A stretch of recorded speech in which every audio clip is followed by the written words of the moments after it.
Hello, everybody.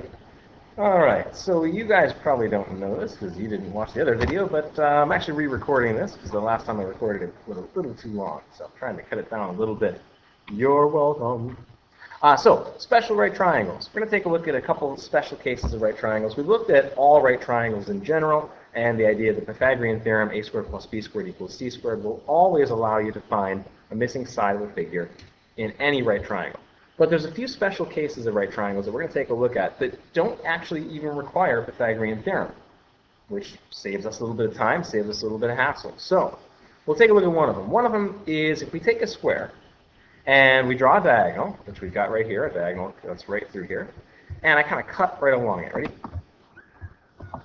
Oh, there we go. We can separate that. Ooh, that sounded painful. So, we had a square, right? And because it was a square, all the sides are congruent, so I know all these sides are the same.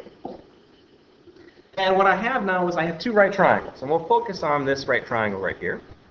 Since it is a right triangle and both sides are congruent, it is also isosceles. And since it's isosceles, if these two sides are congruent, it means these two angles have to also be congruent, right? So this angle up here is the same measurement as this angle. And in a triangle, of course, what do all the angles add up to? 180, right? We have 90 degrees so far, which means these two have to add up to 90. And if they have to be the same, we can divide them by 2, and they must each be 45 degrees. So this angle up here is 45. This angle down here is 45. So this is the first special case we'll take a look at. It's called a 45-45-90 triangle. And of course, it's just referring to those angle measurements. 45 degrees, 90 degrees.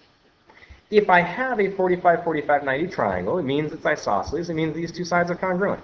So if I know one of the two sides, let's say the side on the left here is, let's say, 8. If I know that side measurement is 8, then that means I can also say that this side has to be 8 as well.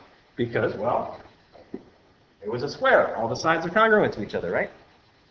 Now, in this right triangle, I have both legs. Both legs are identical. They are both 8. And now if I want to find the hypotenuse, which we always call C, of course, if I want to find that measurement, the Pythagorean theorem will let me do that. And let's plug it in. A squared plus b squared equals c squared. So 8 squared plus 8 squared equals c squared. That's what we're looking for. We square both of these. We get 64 plus 64 equals c squared. And I can add these two values together. I get 128 equals c squared. And I would square root both sides to get c by itself. So I square root both sides. And I get c equals the square root of 128. And we're looking for this in simplest radical form. So we'd want to simplify this. And we just saw that we added two 64s together, right? So it's going to be 64 times 2. And I can square root 64. That would give us 8 and square root 2. So in this case, our hypotenuse was 8 square root 2. That was our value for C. Look okay? All right, we're going to take a look at a couple more examples here. So what I'd like you to try to do is do that same process with these two figures. I've got two more right triangles. And the fact that I have these two sides congruent, they are both 6, that means that this has to be a 45-45-90 triangle. That's got to be 45. That has to be 45. And likewise, in this other smaller triangle, 3 and 3, that also has to be 45-45-90. So what I'd like you to do right now is use Pythagorean theorem, find simplest radical form for the hypotenuse of both of those, and go ahead and pause it right now and try to do that.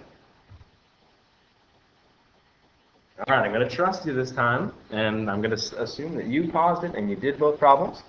And I'm going to show the steps here real quick. So check your work as I display them here. And we'll go through them each one at a time. I'll just breeze through this real quick. You've already done the work. So you plugged in 6 and 6. We squared them both. We added them together. We square rooted both sides. And we should have square root of 72. That was 36 times 2. You split that up, and you hopefully got 6 square root 2 for side C. So the hypotenuse here was 6 square root 2. Hopefully that's what you got. And over here with the 3 example, same process. We plugged in 3, we squared it, we added them together, we square rooted it, we got square root of 18, we broke it up into 9 and 2, and you got, hopefully, 3 radical 2. Is that what you got? If you didn't, check through your work and see where you might have gone wrong. You can pause it and check through your work. That might help. So that side is 3 radical 2. So now what I want you to do is look at the 3 examples we have. We've got 3 examples of 45, 45, 90 triangles. And we notice that all of them are isosceles, of course. That has to be true if it's a 45, 45, 90. And look at what we got for the side C. When the leg was 8, we got 8 square root 2. When the leg was 6, we got 6 radical 2. When the leg was 3, we got 3 radical 2. Do you notice? The legs and the numbers in front are the same. And all that's at the back is square root of 2. So this is our first special case here. In a 45, 45, 90 triangle, whatever our leg is, if I multiply by square root of 2, I will get the hypotenuse. That saves us a lot of work, because from now on, anytime you see a 45, 45, 90 triangle, if I have a leg, I multiply by square root of 2. Boom, done, got the hypotenuse. Pretty sweet, right? All right, let's take a look at the next special case. So now, this special case, instead of a square, I want to take a look at an equilateral triangle. So we've got an equilateral triangle here, it's in red, and all the sides are 4. So I'm going to say that that side is 4, this side down here is 4, and this side over here, of course, is also 4. Now likewise, like we did with the square, we're going to split into 2 right triangles, right down the middle here. So I'll get my handy-dandy sword. Oh, there we go, okay. Ooh, that sounded brutal. All right, so we got 2 right triangles. Now this whole side was 4, right? When we cut it exactly in half, what should A be? A should be 2, right? Because we literally split it in half. It was an equilateral triangle before. And now let's take a look at what these angle measurements are in this triangle. In an equilateral triangle, what are all the angle measurements? All 3 sides are the same, which means all 3 angles are the same, right? In a right triangle, all the angles add up to 180, therefore each measurement was 60 degrees. That makes this angle 60. This angle over here was 60. And the angle at the top used to be 60, but now we just cut it in half, which means this measurement should be 30. So this is our second special case, and the last one for today. Our special case here, this is a 30, 60, 90 triangle, because again, those are the angle measurements. Okay? Now, in the 30, 60, 90 triangle, because the 30, 60, 90 has to be half of an equilateral, if I have a hypotenuse of 4, that means that the short leg will always be 2. And this is the one case where I actually have to make sure that A is the shortest side and B is the middle side. Normally for Pythagorean theorem, it doesn't matter which leg is which, but in this case, A has to be the shortest side so that we can have this special relationship here. Now let's find B in simplest radical form. So we're using Pythagorean theorem again. It's a right triangle. This time I have A and I have C, so we'll plug those right in. So we've got 2 squared plus B squared, which is what we're looking for, equals C squared, which in this case is 4, squared. We can square these. We've got 4 plus B squared equals 16. And now we want to solve for B squared. We're going to get rid of 4. I got B squared equals 12. And now I square root both sides to get B. So B right now is the square root of 12, which we're going to want to write that in simplest radical form, of course, which means we can split that into 4 times 3. So square root of 4, square root of 3. Square root of 4, of course, is 2. Square root of 3. So my side length for B is 2 square root of 3. Okay?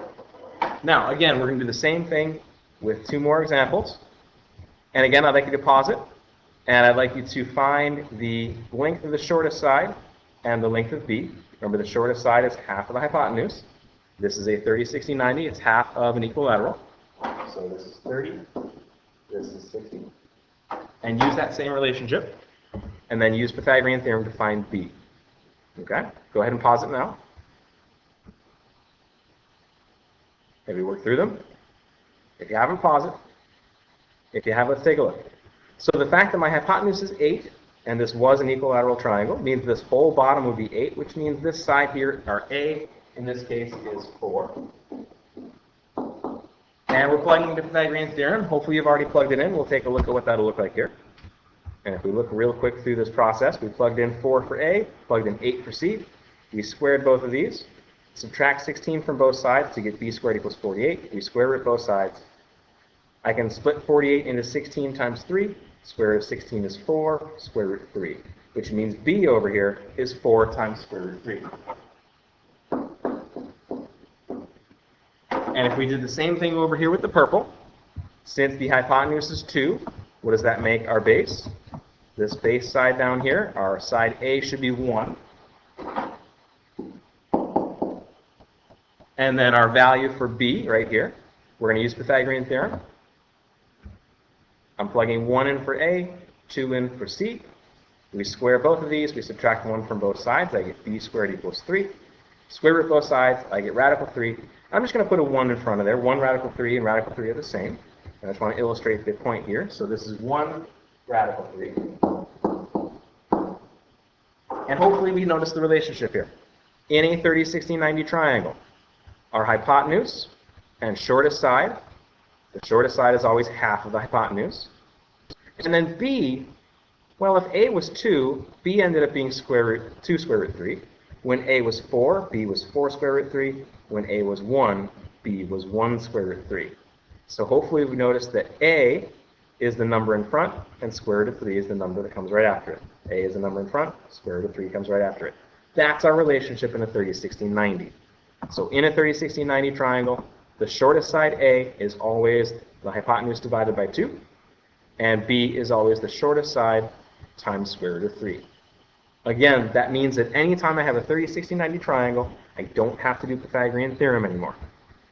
Okay? So let's take a look at the next page here. We'll do 2 quick examples, and then we'll be good. So what I'd like you to do is try to pause it right now and try to predict what these sides are. We're not using Pythagorean theorem here. We're using these 2 relationships. So don't use Pythagorean theorem. Use these 2 relationships. Pause it and try to figure out what the other 2 missing sides are in each figure. Okay, I'm going to assume that you paused it and you tried the problems here. Now, with Pythagorean theorem, I wouldn't be able to find these 2 because I only have 1 side. And in Pythagorean theorem, you need 2 sides. That's why these special relationships are so nice. The fact that this is a 45, 45, 90 triangle means I know automatically this side over here has to be 9 because these 2 sides have to be congruent. And once I know that this hypotenuse has to be the smallest side, A, times square root 2. So this automatically is 9 square root 2. Did I do any work? Did I plug into Pythagorean theorem? Did I get out a calculator? No, I didn't. We don't need to anymore. Not for a 45, 45, 90 triangle. And likewise with a 30, 60, 90, slightly different relationship, but it's the same idea. My hypotenuse here is 16. This is half of an equilateral. The rest of my equilateral will be down here if I wanted to draw it in. Which means that if this hypotenuse is 16, this short side has to be half of it. So this has to be 8. And once I know that's 8 and this is 16, I know that my side B here is always the shortest side A times the square root of 3. So in this case, it's going to be 8 square root 3. Again, did I do a whole lot of work? Did it take a long time for me to get that? No, because I can use this special relationship. These are the 2 special right triangles I wanted to focus on here. 45, 45, 90 triangles, 30, 60, 90 triangles. These 2 are great relationships to know. Makes the work a lot easier. Okay, that's it for today. Good work.